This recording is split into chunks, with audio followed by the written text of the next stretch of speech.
meron po tayo muling update regarding sa ating minomonitor na dalawang bagyo na si Tropical Storm Dante, si Typhoon Emong at ang habagat po na pinalalakas ng dalawang bagyo.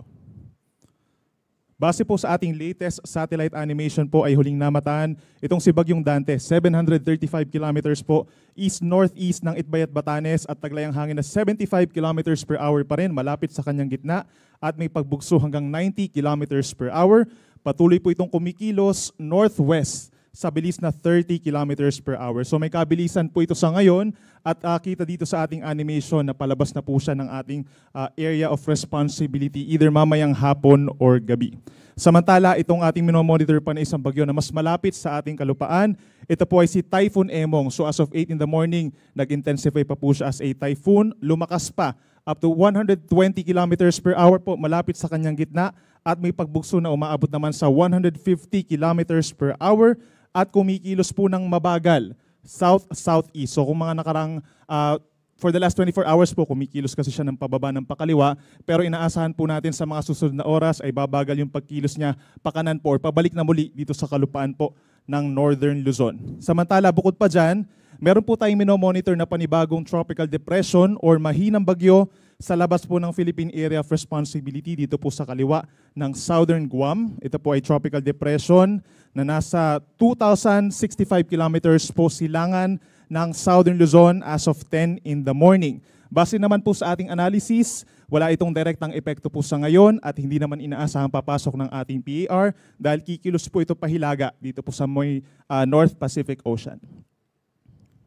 And kung mapapansin po nila, base na rin sa ating animation, yung habagat or southwest monsoon po patuloy na pinalalakas pa rin nitong sinabagyong Dante and Emong, kaya kitang-kita yung makakapal po na ulap associated dito sa habagat, dito po sa natitirang bahagi pa ng Central and Southern Luzon, na ibig sabihin, magdadala pa rin po ng malalakas na mga pag-ulan.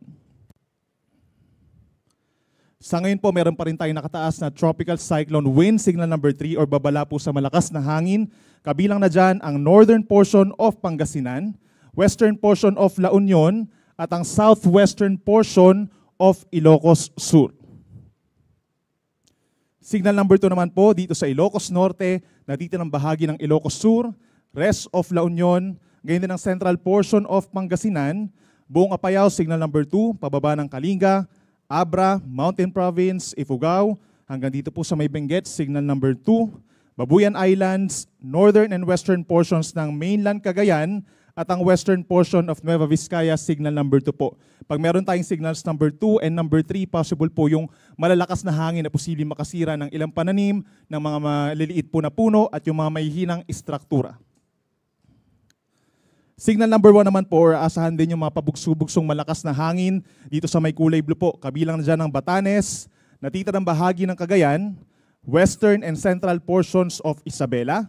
Ngayon din na natitirang bahagi po ng Nueva Vizcaya, buong Quirino, signal number 1, natitirang bahagi ng Pangasinan, hanggang dito po sa may northern and central portions of Zambales, buong Tarlac, at sa western and central portions of Nueva Ecija. Base po dun sa pinakahuling track nitong si Bagyong Emong, ay possible na magtaas pa tayo ng hanggang signal number 4 po given na typhoon intensity na po ito dun sa mga areas na pinakamalapit yung sentro ng bagyo. Habang possible na madagdagan pa ng kaunti yung mga lugar dito sa may northern and central Luzon na magkakaroon ng mga wind signals. Ito naman po yung latest track ng Pag-asa regarding kay Bagyong Emong. So within the next 24 hours, ito po yung pinakang-crucial na part. Dahil ito yung time kung saan pinakamalakas ang Bagyong Emong, sa ngayon 120 kilometers per hour. Pero posible pa itong lumakas ng bahagya up to 130 kilometers per hour habang binabagtas po itong West Philippine Sea na unti-unting palapit dito po sa may Ilocos region. Possible siya maglandfall po base sa ating latest track, either mamayang late evening or bukas ng madaling araw dito po sa may Ilocos Sur, Ilocos Norte area. Pero given po yung ating cone of probability, kung mapapansin po natin itong kulay puti, possible siyang dumaplis yung sentro dun sa may northern portion of Pangasinan, and possible din na bumaba yung landfall area dito sa may areas ng La Union at umakyat pa ng bahagya patungo dito sa may northern part ng Ilocos Norte. Estimated location po bukas ng umaga ay sa vicinity ng bayan ng Lagayan sa Abra. 24 hours further po simula po bukas ng umaga, so that's Friday to Saturday, kung mapapansin po nila, magiging mabilis yung pagkilos ng bagyo, and at the same time, malaki impluwensya ng pagdaan po dito sa may Northern Luzon. Kaya naman, from severe tropical storm bukas ng umaga, possible na mabilis itong ihina pa bilang isang tropical depression. Maring dumaan po siya bukas ng umaga hanggang gabi, dito po sa may Apayao, Abra, gayon din ang malaking bahagi ng Cagayan Province, as well as Batanes. And then, pagsapit ng Sabado ng umaga, ay nasa may northern portion po ito ng Philippine Sea patungo sa may Okinawa, Japan. At pagsapit naman po ng Sabado ng hapon, most likely nakalabas na po ito ng ating Philippine Area of Responsibility as a low pressure area.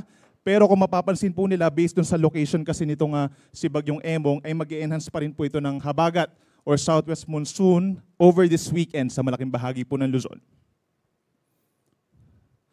Sa ngayon po, ito yung ating forecast rainfall for the next 24 hours or simula po ngayon hanggang bukas ng tanghali. Itong mga lugar po na may kulay pula, associated yan sa pinakamalalakas po ng mga pag-ulan. Hanggang bukas nga ng tanghali, possible po yung may paminsan-minsan mga intense torrential rains.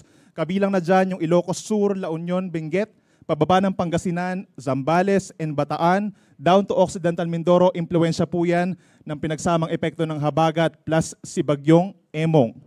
Meron din po tayong orange or around 100 to 200 millimeters po na dami ng ulan. Rather, dito po sa mga lugar na may kulay orange, kabilang ng Ilocos Norte, bababa ng Abra, Mountain Province, Ifugao, down to Tarlac, Pampanga, Bulacan, Metro Manila, posible pa rin umabot hanggang 200 millimeters po ang dami ng ulan. Gayon din sa Rizal, Laguna, Cavite, at Batangas. Habang yung kulay dilaw naman po, halos yung natitirang bahagi po ng Luzon, meron tayong possible na 50 to 100 millimeters sa dami ng ulan. Simula ngayong tanghali hanggang bukas ng tanghali, gayon din po ang lalawigan ng Antique. Kapag meron tayong kulay pula, itong mga nakikita natin kapag more than 200 millimeters ang dami ng ulan, possible na po yung widespread incidents of flooding, plus possible din po yung mga landslides, given na nitong mga nagdaang araw po ay patuloy ang mga pag-ulan sa malaking bahagi po ng Luzon. Ito naman yung ating forecast rainfall bukas ng tanghali hanggang Sabado ng tanghali. Ito yung time kung saan po itong si Bagyong Emong ay nandito sa may parting extreme northern Luzon. Possible pa rin po yung 100 to 200 millimeters na dami ng ulan, direktang epekto ni Emong sa may Batanes, Ilocos Norte, Apayao at Cagayan, at epekto ng habagat dito sa may La Union, Benguet, pababa ng Pangasinan, Zambales, Tarlac, Pampanga, Bataan, Cavite, Batangas, at Occidental Mindoro. Habang possible pa rin po ang 50 to 100 millimeters sa dami ng ulan, paminsan-minsan malalakas pa rin po at pabugso-bugso ang ulan. Doon sa mga may kulay dilaw po na areas, Ilocos Sur, Abra, Kalinga, Nueva Vizcaya, Nueva Ecija, Bulacan, even dito sa Metro Manila, hanggang Sabado po ng tanghali may mga pag-ulan pa rin tayong minsan malalakas. Rizal, Laguna, Marinduque, Romblon, Oriental Mindoro at lalawigan ng Palawan. At kapansin-pansin po, no, mas dumami or mas kumonti na yung mga lugar na magkakaroon po ng malalakas na mga pag-ulan simula Sabado ng tanghali hanggang Sunday ng tanghali. Ito yung time kung saan possible po wala na tayong minomonitor na anumang bagyo sa loob ng Philippine Area of Responsibility, pero mananatili pa rin po yung epekto ng hanging habagat. Kabilang na dyan ang Zambales, Bataan at Occidental Mindoro, posible pa rin umakyat sa hanggang 200 millimeters ang dami ng mga pag-ulan, habang 100 millimeters yung maximum rainfall naman over Tarlac, Pampanga at lalawigan po ng Palawan. Ito naman po yung official track ng Pag-asa regarding dito kay Tropical Storm Dante. Kung mapapansin po nila, no, parang ilang oras na lamang ay papalabas na ito ng ating Philippine Area of Responsibility patungo po dito sa may Ryukyu Islands, sa may Southern Japan, at patungo ng East China Sea, pagsapit po ng Friday hanggang sa weekend, kung saan posibleng humina ito as a low pressure area. Ito naman yung mga areas po, no, na hindi direktang tatamaan itong si Bagyong Emong, subalit makakaranas pa rin po ng malalakas na hangin dahil pa rin sa enhanced southwest monsoon. Pabugso-bugso pa rin po ang hangin ngayong araw dun sa natitirang bahagi po ng Central Luzon na walang wind signal, ngayon din ang Metro Manila, buong Calabarzon, Bicol Region, Mimaropa, buong Visayas, hanggang dito po sa may Zamboanga del Norte, Misamis Occidental, Lanao del Norte, Camiguin, even sa Dinagat Islands and Davao Oriental may kalakasan din po ang hangin paminsan-minsan. Then pagsapit po bukas hanggang sa Sabado, kung mapapansin po nila, itong mga malalakas po na hangin, impluwensya pa rin po yan ng hanging habagat. Mapa Luzon, Visayas and Mindanao, asahan pa rin po yung pabugso-bugsong malakas na hangin. At bukod po sa babala sa ulan at sa hangin, meron din po tayong babala sa daluyong or storm surge. Dahil sa ngayon po, nakikita natin na malakas ang bagyong Emong. Meron tayong hanggang 2 metrong pabugso-bugso or pabugso-bugsong mga alon dahil sa malakas na hangin sa mga coastal areas ng Batanes, Cagayan, kabilang ang Babuyan Islands, pababa po ng Ilocos Norte, Ilocos Sur, La Union, Pangasinan, and Zambales. So sa mga nasa coastal communities po, no, makipag-coordinate sa inyong mga local government units kung kinakailangan po ng evacuation dahil sa posibleng daluyong. Within the next 24 hours na po, pinaka-crucial dahil dun nga malapit ang, or magla-landfall itong si Bagyong Emong. Habang pagdating naman sa mga coastal areas sa malayong bahagi po ng ating karagatan, possible pa rin po yung hanggang 4.5 meters or nasa halos 2 palapag ng gusaling mga pag-alon. Dito pa rin po sa western side ng Luzon, epekto pa rin po ng habagat at ni Bagyong Emong. Sa western section ng Ilocos Norte, gayon din sa Pangasinan, La Union, parte ng Ilocos Sur, gayon din po sa Zambales, Bataan, and Lubang Islands. Possible po or most likely pagbabawalan na po, pero nasa sa inyo pa rin pong local coast guard po kung makakapag-travel pa rin po kayo, no? Pero hindi pa rin natin ito nire-recommend given na nandito na nga sa West Philippine Sea itong si Bagyong Emong. At yan po muna ang latest mula dito sa Pag-asa regarding po kay Bagyong Emong at Dante at sa habagat. Maraming salamat po. Maraming salamat, Engineer Benny Estereja, ang ating weather specialist at duty forecaster po from the Weather Division. At ngayon naman po, pakinggan natin ang report patungkol sa status ng ating mga minomonitor na dams and other hydrological updates to be given to us by our duty hydrologists and weather specialists from the Hydromet Division, Ms. Eileen Abelardo.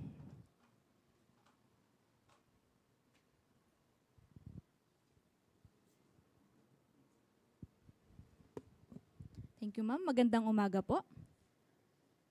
Para naman sa minomonitor nating major dams dito po sa Luzon, una na po dito sa Angat Dam sa Norzagaray, Bulacan, ang water level niya kaninang alas 8 ng umaga ay nasa 199.65 meters. Tumaas naman ito ng 50 centimeters na nakalipas na 24 hours.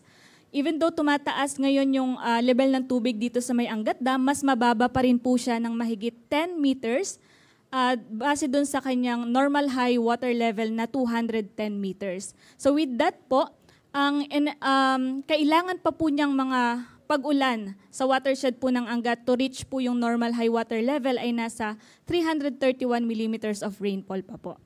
Para naman dito sa Ipo Dam, doon din po sa probinsya ng Bulacan, ang water level niya at 8 a.m. ay 100.34. So may bahagya din po itong pagtaas ng 17 centimeters at mas mababa pa rin naman siya ng 76 centimeters sa kanyang normal high water level na 101.1 meters. So patuloy pa rin pong nagpapalabas ng tubig or nagpapakawala ng tubig dito po sa Ipo Dam. Meron pa rin pong isang gate na nakabukas na may 0.2 meters ang opening, approximately 37 po ang cubic meters per second or yung discharge na inilalabas po ng Ipo Dam. At dito naman sa La Mesa Dam, sa Quezon City, 79.65 meters at patuloy pa rin naman po itong bumababa. 29 centimeters ang kanyang ibinabasa na kalipas na 24 hours at mas mababa siya ng 50 centimeters sa kanyang overflow level na 80.15 meters.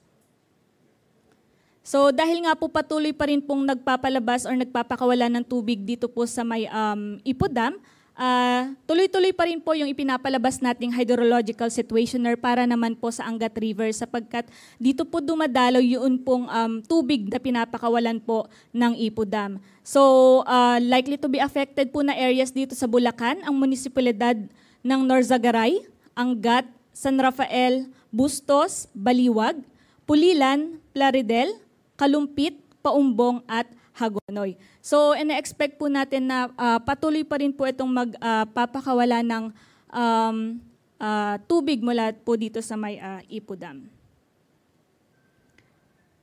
At dito nga po sa may La Mesa Dam, patuloy pa rin po tayong naglalabas din ng hydrological situationer, even though unti-unti naman na pong bumababa yung level ng tubig nitong Lamesa Dam, ay kung makaka-receive pa rin po siya ng pabugso-bugsong ulan dito po sa may watershed, ay pwede pa rin pong tumaas yung pong level ng tubig sa may Lamesa Dam. At para naman dito sa Three Cascading Dam, mula po dito sa pinakataas, which is yung Ambuklaw Dam, ang water level niya at 8 a.m. ay 750.46 meters. So may pagbaba naman ito na 24 centimeters na nakalipas na 24 hours. At mas bababa ng 1.54 meters sa kanyang normal high water level na 752. So patuloy pa rin po itong nagpapakawalan ng tubig. Meron pong dalawang gate na bukas. 1 meter po yung gate opening at approximately 165.36 cubic meters per second ang discharge o ipinapakawalang tubig. Dito naman sa Binga Dam na kung saan siya yung sumasalo ng tubig na nilalabas po ng Ambuklaw Dam, 574.62 meters ang kanyang elevation at patuloy po itong tumataas. At tumaas nga po ng 61 centimeters sa nakalipas na 24 hours at mas mababa na lamang po siya ng 38 centimeters sa kanyang normal high water level na 575. So mayroon pa rin po itong gate na nakabukas para hindi naman po or mag-overflow or mag-overflow po yung tubig dito sa may Binga Dam. And yung pong pinapalabas na tubig ni Binga Dam ay sasaluhin naman po ni San Roque. So siya yung nasa pinakababa nitong tatlong dam na ito. Ang elevation niya or yung water level at 8 a.m. ay nasa 248.98 meters. So dahil nga po sa patuloy na pag-ulan din sa may watershed ng San Roque, plus po yung tubig na pinapakawalan mula sa Binga Dam, nag-increase or tumaas siya ng 1.32 meters sa nakalipas na 24 hours. At kahit po patuloy siyang tumataas yung water level ni San Roque Dam, mas mababa pa rin siya sa normal high water level niya ng 31 meters po. So ang kailangan niya po pong pag-ulan sa watershed po nito to reach po itong normal high water level ay mahigit 1,000 mahigit 1,000 millimeter of rainfall pa po. So hindi naman po natin pa ina-expect na marireach niya ito pong spilling level o yung normal high water level in the next coming days. So dahil po sa pagpapakawala ng Ambuklaw at Binga Dam, meron pa rin po tayong hydrological situationer para naman po dito sa Agno River. Dahil dito po dumadalo yun pong mga tubig na ipinapakawalan po ng mga dams na ito. So ang pagpapakawala po ng Ambuklaw Dam, ang posible pong maapektuhan ay ang barangay Ambuklaw, doon po sa Bocod, Benguet.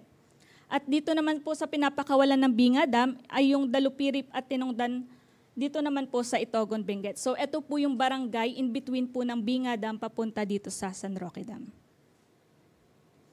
At dito naman po sa Pantabangan Dam, 195.44 meters, may pagtaas na 74 centimeters at mas mababa pa rin ng mahigit 20 meters sa kanya pong normal high water level na 216 meters.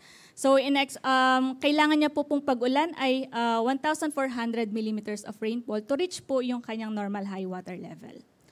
So hindi rin po natin ina-expect na ito po ay marireach or yung normal high water level ay marireach niya sa mga susunod na araw. At para naman dito sa may Magat Dam, ang kasalukuyang level ng tubig dito ay 186.69 meters. So may pagtaas po siya ng 82 centimeters. At ang difference na lang po niya dun sa kanyang normal high water level ay around 3.31 meters. So eto nga po ngayon ay nagpakawala na ng tubig as of 9 a.m. And for the Caliraya Dam naman po, 287.85 meters naman ang kanyang level at wala naman pong binaba or tinaasan nakalipas na 24 hours. At dahil nga po nagpapakawala na ng tubig mula dito po sa may Magat River, nagpalabas na rin po tayo ng hydrological situationer para naman po sa may Magat River. Since dito po dadaloy yun pong tubig na papakawalan po ni Magat Dam at ito po ay aagos din po sa may Cagayan River. So ang mga munisipalidad na binibigyan po natin ng abiso at warning sa posible pa nga pong pagtaas at pagbilis ng daloy po dito sa may Magat River ay ang mga munisipalidad sa Alfonso Lista ng Ifugao Province, Ramon, San Mateo, Aurora, Cabatuan, Luna, Reyna Mercedes, Burgos, Nagilian at Gamu sa probinsya naman po ng Isabela. At eto naman po yung General Flood Advisory na ipinalabas natin kaninang alas 6 ng umaga para naman po sa mga regions na meron pong mga maliliit or principal rivers. At meron na po tayong flood warnings na ipinrovide sa mga probinsya po ay sa mga rehiyon po ng Cordillera Administrative Region, National Capital Region, Ilocos Region, Central Luzon, Calabar Zone at Mimaropa. So ina-expect po natin dito na patuloy pong magpapatuloy po yung pong mga pagbaha na nararanasan nila sa ngayon. At posible naman din po yung flash flood sa mga rehiyon po ng Cagayan Valley, Bicol Region at dito po sa Western Visayas. At para naman po sa flood advisories and bulletins na pinapalabas po ng Major River Basin, dito po sa Pasig, Marikina, Laguna de Bay River Basin, tuloy-tuloy po yung flood bulletin na ipinoprovide natin. Dahil nga po ay tumataas na naman po yung mga water level dito po, lalong-lalo na sa may Upper Marikina na area. And also dito din po sa may Tulyahan, Tulyahan River Basin, tuloy-tuloy din po yung flood bulletin na atin pong ipinoprovide. At yung Lamesa Dam nga po ay mas mababa na dun sa kanyang overflow level. Gayunman po ay inaabisuhan pa rin po natin yun pong mga kababayan natin na nakatira po malapit dito sa Lamesa Dam at along doon po sa may Tulyahan River. Sa posibilidad po na biglang pagtaas ng ilog dahil nga po sa biglaang pagbuhos ng ulan. At para naman po sa Agno River Basin, so ang flooding is still threatening pa rin po sa mga areas po sa Bayambang, Orbistondo, mga Tarem, Aguilar, at Lingayen sa probinsya po ng Pangasinan. While yung pagbaha pa rin po ay patuloy na mararanasan din naman po dito sa Bugalyon, ibang parte pa ng Lingayen, Santa Barbara, Calasiao, Dagupan City at portion po ng Vinmalay. So every 12 hours po ang update natin dito at abangan po natin yung mga ay ipapalabas pa ng Agno River Basin. At para naman po sa Pampanga River Basin, posible pa rin pong makaranas ng pagbaha dito po sa areas along po ng Rio Chico River at patuloy pa rin po yung mga pagbaha sa lugar naman po ng Candaba Swamp area at sa ilang portion po ng Pasakguagua Sub-Basin at posible din po yung coastal flood at river flooding naman dito po sa may Apalit, Macabebe, Masantol, Kalumpit, Paumbong at Hagonoy. At posible din po yung mga pagbaha dun sa mga low-lying areas sa lugar po ng Minalin, Guagua, Sasmuan, Lubao, Santo Tomas at iba pa pong parte malapit po dito sa may coastal towns. At para naman sa Bicol River Basin, meron na din po silang update as of 8:30 a.m. Meron pa rin po silang advisory na ipinalabas dahil nga po sa patuloy na pagtaas ng level ng tubig dito po sa watershed po ng Bicol. At posible pa rin pong makaranas ng pagbaha lalong-lalo na po sa mga kalsada, pag-ipon ng tubig po doon sa mga mabababang lugar at doon din po sa mga sakahan. At yun lang po, maraming salamat. Maraming salamat sa ating duty hydrologist at weather specialist from the Hydrometeorology Division, Ms. Eileen Abelardo. At before we accommodate questions po, we would like to, of course, acknowledge yung ating mga kaibigan po from the media na kasama po natin ngayon, ang Inquirer.net, ABS-CBN, PTB4, Abante, Manila Times, Daily Tribune, Manila Standard at Manila Bulletin. And so now we proceed na po sa ating mga katanungan.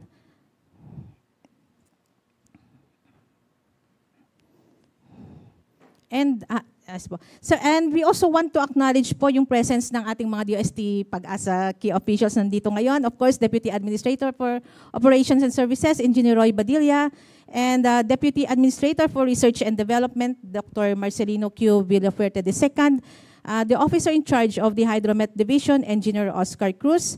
We also have Assistant Weather Services Chief from the Weather Division, Engineer Christopher Perez. And we also have at the back po, Deputy Administrator for Administration and Engineering Services, Ms. Shirley David. Kasama din po natin ang officer in charge ng Research and Development and Training Division, Mr. Michael S. Bala. Okay, so yung mga katanungan po, yes ma'am. Okay po.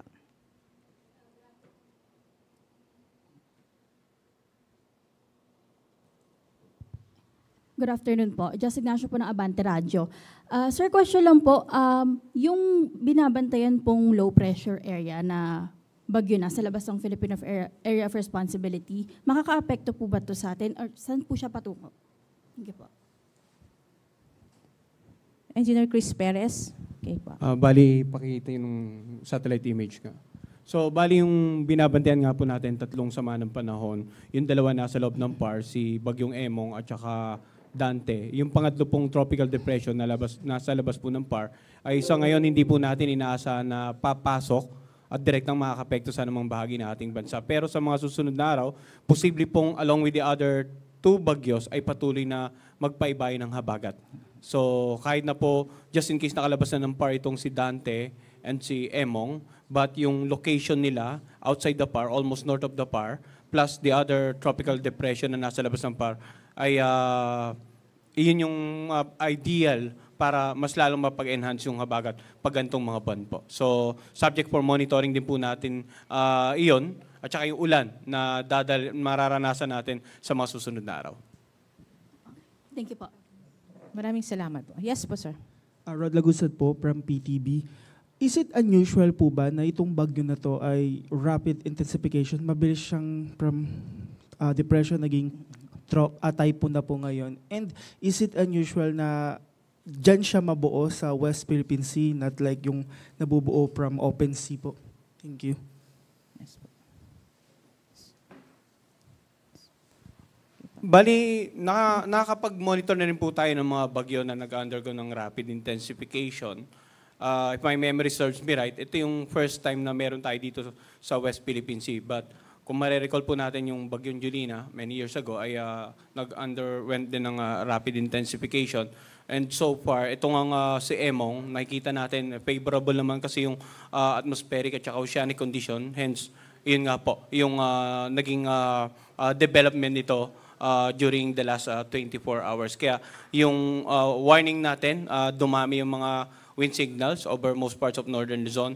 At ito nga, yung issuance natin ng tropical cyclone bulletin ay naging every 3 hours na po. Lalong-lalo if we're expecting Emong to make landfall and cross parts of northern Luzon in the next 24 to 48 hours. Sir, may kinalaman ba yung mabagal na pagkilos niya kay Dante? May interaction ba within that? Bakit ganun kabagal yung kilos niya po? Bagay po na nakikita natin yung interaction with the other weather systems. For example, itong si Emong at saka si Dante. And also the fact na meron pong reach of high pressure area north of both the bagyo. Kaya dahan-dahan po yung pagkilos nila paakyat. But makikita natin sa mga forecast track natin kanina, pinakita ni Sir Benny na biglang bibilis ang pagkilos ni Emong. Possibly because yung ridge na yun ay mag-give way sa isang tinatawag natin na trough. So yun yung karaniwan ang mga bagyo po sa upper levels, yun yung sinusundan po nila. Hindi babanggay yung ridge, pero once may nakita na approaching trough, yung tendency susundan nila yung trough na yun. Dagdag na lang po, sir.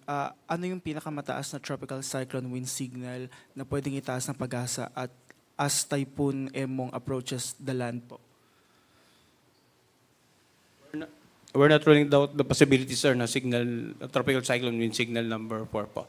But kung possibly nasa upper limit ng typhoon category yung marireach itong lakas ng hangin. Thank you po, sir. Maraming salamat, Sir Chris. At may isa po tayong katanungan mula sa isa sa ating mga social media platform mula po kay Jason Friginal. Tanong ko po kung hanggang kailan ang epekto ng habagat dito po sa ating bansa. May kasunod pa po ba kay Emong? Ano po ang magiging lagay ng panahon sa susunod po na mga buwan? Perhaps Doc Mar will enlighten us. Well, itong habagat nga po, dahil sa meron tayong currently existing na dalawang bagyo, ay inaasahan natin na magpapatuloy pa rin na makakaapekto sa ating bansa. Kahit na makalabas itong dalawang bagyo, even itong si Typhoon Emong ay makalabas ng ating bansa, merong itong isang tropical depression na nasa labas ng VAR, mag-move siya northward, ay eventually maghahatak pa rin ng habagat. So inaasahan natin until weekend and even early next week ay nandun pa rin ang hanging habagat. And this season naman, buwan ng Hulyo ay talagang buwan ito ng hanging habagat at buwan din kung saan may mga tropical cyclones na nakakaapekto sa ating bansa. So asahan pa rin po natin ang mga pag-ulan na dulot ng hanging habagat at gayon din yung contributions nga ng mga tropical cyclones sa ating bansa. Maraming salamat, Doc Mar. At may isa pa po tayong, okay, Sir Ariel. Good afternoon po. Sir, nagsimula yung mga pagulan last week, no? Mga July 16, 17 ata, hanggang ngayon. Di ba yung mga matatanda may tinatawag na siyam-siyam? Meron po ba kang available data na pwedeng ipakita kung gaano karaming ulan na ang binuhos, cumulative sa western part ng bansa, para makita din, no, kung gaano kagrabe? Kasi siguro yung mga tao natataka bakit ganun kalala yung mga pagbaha sa napakaraming parte ng Pilipinas. Yes, maraming salamat, Ariel. Okay, may data tayo pertaining dun sa mga ulan.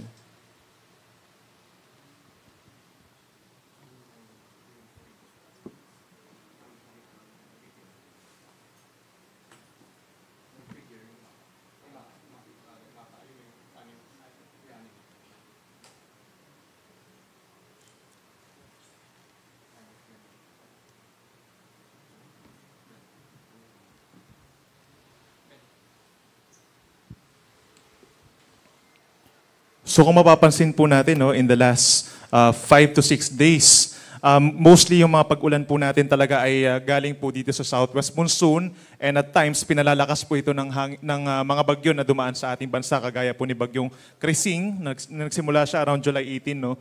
And then sinundan na yan itong sinabagyong Dante and Emong. Ito yung time nung July 18 po, nagkaroon tayo ng peak na pag-ulan dito sa may parting northern and parts of central and southern Luzon. Tapos yung trend po niya going into July 20, parang papahina po siya, no? Dahil ito yung time kung saan nga humina itong si bagyong Krising or lumabas na ng ating area of responsibility. Then nagsimula po ulit yung mga pag-ulan natin. The moment na meron tayong nabuo na weather disturbance, itong si bagyong Dante, dito po sa may silangan ng ating bansa, July 21 hanggang kahapon po, nagkaroon tayo pa rin ng peak ng mga pag-ulan po dito pa rin sa may western side po ng ating bansa. At ang main question niyo po is, ano yun, Sir Ariel? Ano siguro, no, baka meron kayong pwedeng ipakita, halimbawa, 10 stasyon, ito na yung total na binuhos na ulan over okay. the 6 or 7 day period. Yung chart na lang po ba? So ipakita ko na lang din po yung chart para mas ano po natin, maintindihan. Ayan po. So from July 18 hanggang July 23, for the past 6 days po, ito yung mga istasyon po, no, na nagkaroon ng mga mararaming ulan na at least 150 millimeters per higher in the last 5 days. So dito po sa may Sangli Point sa Cavite, halos 1,000 millimeters po yung binagsak na ulan doon sa lugar po nila sa nakalipas po na 5 araw. And then sinundan po yan ng Bataan and Zambales.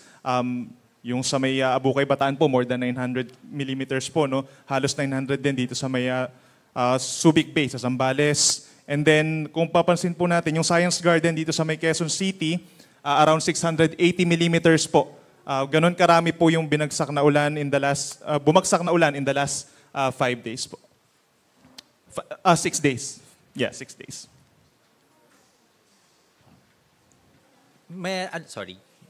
Biglaan kasi yung tanong, no? May ano kayo, idea siguro kung paano siya mahalin tulad sa regular monthly average rainfall sa mga istasyon?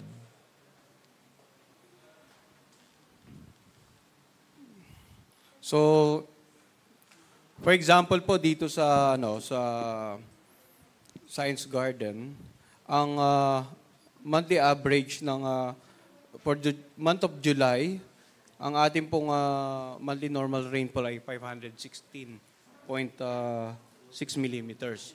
At kung napapansin po natin, yung pinakita ni Sir Benny kanina, in the span of, may mga pagkakataon na ilang araw lamang ay halos nahigitan na itong monthly rainfall ng Science Garden, Quezon City. Bukod pa dyan, yung pinakikita po ng chart na hindi lamang sa Metro Manila, kundi yung nakararaming bahagi po ng Luzon, particular na yung mga lalawigan sa western section, ay nakaranas ng mga pag-ulan, lumagpas na sa kanilang monthly rainfall normal. Kaya po tayo patuloy yung pagbibigay natin abiso, babala, na yun nga po, umulan na naman nagdang araw at may ina-anticipate pa tayong ulan. Halos napuruhan yung mga lalawigan sa western section, kasama na dyan Metro Manila. Kaya nandiyan pa rin po yung banta ng mga pagbaha, magiging mabagal ang paghupa ng mga water level siguro sa mga ilog. Kaya banta pa rin sa mga komunidad na nasa tabing ilog kung uulan, baka umapauli. At yun nga, yung pagguho ng lupa, kung ilang araw na pong umuulan, malambot na yung mga bahaging kalupaan na malapit sa bundok, at uulan pa for the next 3 days, gaya ng pinakita kanina sa ating presentation, ay may banta pa rin ng landslide. Kaya sana po patuloy yung pakikipag-ugnayan natin ng mga kababayan po natin, lalong-lalo sa buong Luzon halos, regarding disaster preparedness and mitigation measures, both with their local government officers and local disaster risk reduction managing officials. Maraming salamat, Sir Chris and Sir Benny. At may isa pa po tayong katanungan. Why, from Marisa Lomuntad, San Jose, why is Wawa Dam not included in your monitoring? Sir Oka Cruz. Okay.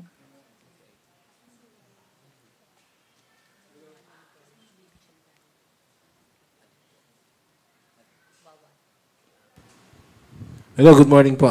Yes, ang Wawa Dam po ay kasama po sa aming minomonitor. At sa ngayon, ang Wawa Dam po ay nag-i-spill ng tubig at na-reach na po niya yung 135 na maximum elevation niya. No? Wala pong gate ito at patuloy itong nag-re-release sa ngayon. Pero maliit lang po siya, no? Mga 100 centimeter per second yung kanyang flow. Nagsimula po ito nung nakaraang pang araw, nung Lunes, na siya po ay nag-overspill kasi wala po siyang gate. Nag-automatic release po siya ng tubig. Galing po sa watershed ng Marikina. Siguro na-miss lang, pero doon sa aming mga reports, doon sa aming Facebook, sa Pag-asa, sa iba-ibang platform namin ay naka-indicate naman po yan. Even doon sa aming update kaninang umaga ay nandun po yung update ng Wawa Dam. No?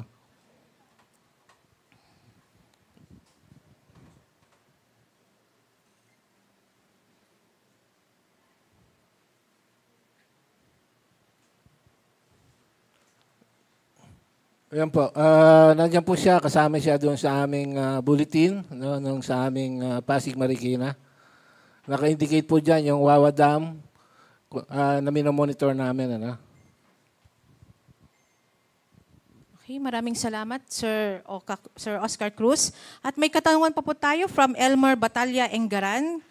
Good PM po, ma'am. Sir, may pag-asa po bang humina pa itong bagyong Emong pagkatapos mag-landfall po sa kalupaan? From the Weather Division, Sir Benny Estareja. Ayan po, no? So meron, mataas po ang tsansa na hihina itong si Bagyong Emong after po niya mag-landfall dito sa may Ilocos region. Kung mapapansin po nila, from typhoon category, possible na bukas po ng umaga ay nasa severe tropical storm ito at malaki yung impluensya po ng rugged terrain ng Cordillera region po dun sa paghina niya, and at the same time, papunta po siya dun sa mga areas po kung saan ito na yung dinaanan po ng mga nagdaang bagyo. Kaya naman magiging mabilis po yung paghina pa niya. Paglapit dito sa may parte nga Batanes and Babuyan, possible na tropical storm pero may kalakasan pa rin yung hangin doon, and then tropical depression po pagsapit ng Sabado ng umaga. Maraming salamat, Sir Benny. At may isa pa po tayong katanungan mula po kay Renz Silungan. Kailan po ang weather improvement sa Metro Manila? Grabe na po ang baha sa Malabon at Nabotas.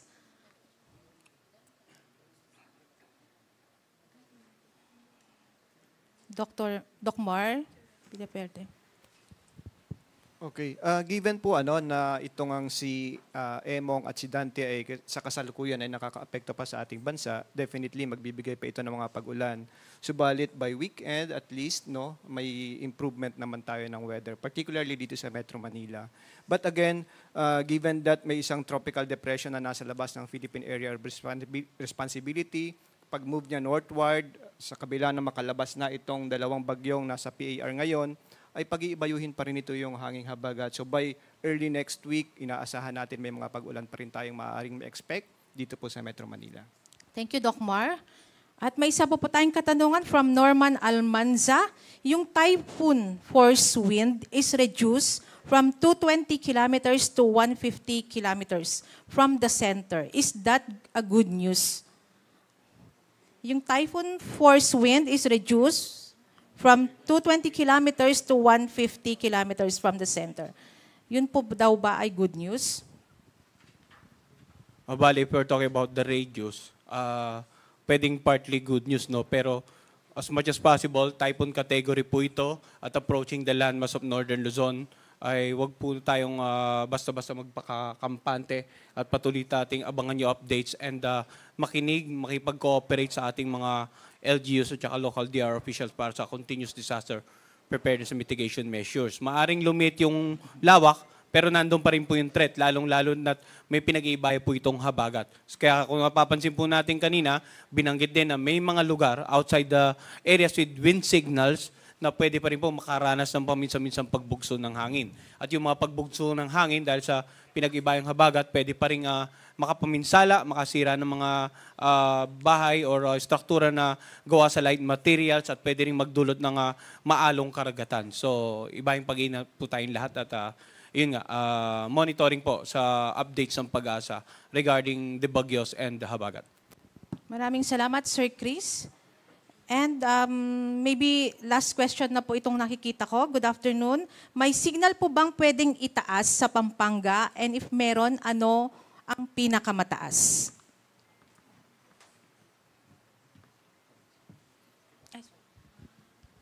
So kung pagbabasyan po natin yung ating latest track, nitong si Bagyong Emong, ito po yung kabuuan ng epekto ng malakas na hangin. No? And then yung track niya po is generally pahilagang silangan po in the next 24 hours. So kung i-estimate po natin, no, possible na madaplisan po yung hanggang dito sa may Tarlac, yung Pampanga hindi pa rin natin inaalis yung chance. Kung sakasakaling mas lumawak pa po yung sakop nitong si Bagyong Emong, maapektuhan yung northern portion of Pampanga, magtaas po tayo hanggang signal number 1 lamang po. No? But then again, hindi natin ina-expect pa based dito sa ating latest track at dun sa kanyang cone of probability na bababa or susubsub pa yung bagyo.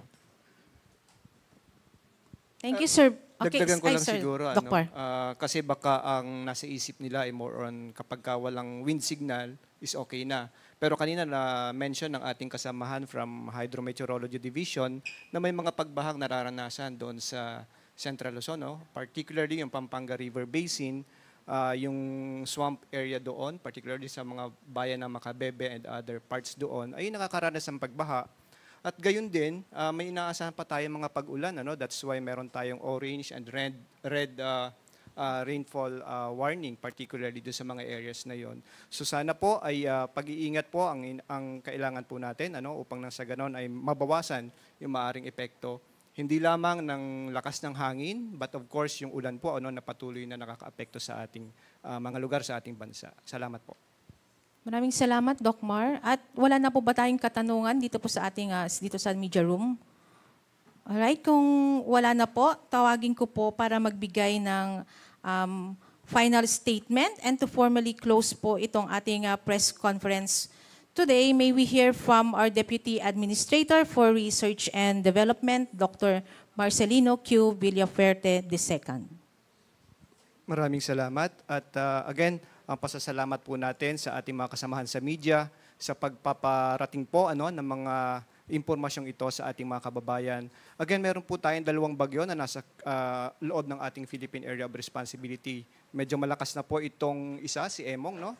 Nag-intensify siya at naging isang ganap na typhoon. Ngayon, bukod po doon sa hangin na dala-dala ng bagyong nabanggit, of course ay posible po itong mag-cause ng matataas na storm surge. No? That's why nagpalabas din tayo ng warnings pertaining sa inaasahang daluyong or storm surge na maaari makaapekto sa western section ng Northern Luzon. Ganun din, of course, yung mga pag-ulan na inaasahan natin at patuloy na nga na nakakaranas ang ating mga iba't ibang probinsya sa particularly western section ng ating bansa, dulot naman ng habagat na pinag-ibayo rin no, ng existence nga ng dalawang bagyong ito, ay inaasahan natin at yun nga, may hindi magandang epekto ito, may mga pagbaha na tayong na balitaan, and dahil sa patuloy na pag-uulan pa, ay inaasahan natin na yung pagbabaha ay patuloy na mararanasan ng ating mga kababayan. That's why pinag-iingat po muli natin ang ating mga kababayan sa hindi magandang epekto ng pagtaas ng tubig dulot nga ng sobra-sobrang pag-ulan. Kanina po ay na-mention sa atin na in the past 6 days, may mga lugar na naka-record ng patuloy na pag-ulan, even nahigitan pa yung climatological monthly normal para sa buwan ng Hulyo. At yun po ang naging dahilan nga ng mga pagbaha. At sana po ay patuloy na mag-ingat ang ating mga kababayan pertaining dito sa mga sama ng panahon na ito. Maraming salamat po again at sana po ay mag-ingat po ang bawat isa sa atin. Maraming salamat, Dr. Marcelino Villafuerte, ang ating pong Deputy Administrator for Research and Development. And again, maraming salamat po sa ating mga kaibigan from the media na nakasama natin ngayon sa Weather and Flood Forecasting Center at yung mga ating mong kababayan na tumutok sa ating mga official social media platforms. Manatili po tayong nakatutok sa ating mga updates mula po sa ating ahensya, DOST Pag-asa, and on behalf of our Administrator, Dr. Nathaniel T. Servando, and the whole DOST Pag-asa community, maraming salamat po, and that concludes our press conference for today. Isang mapagpalang araw po at mag-ingat po tayong lahat.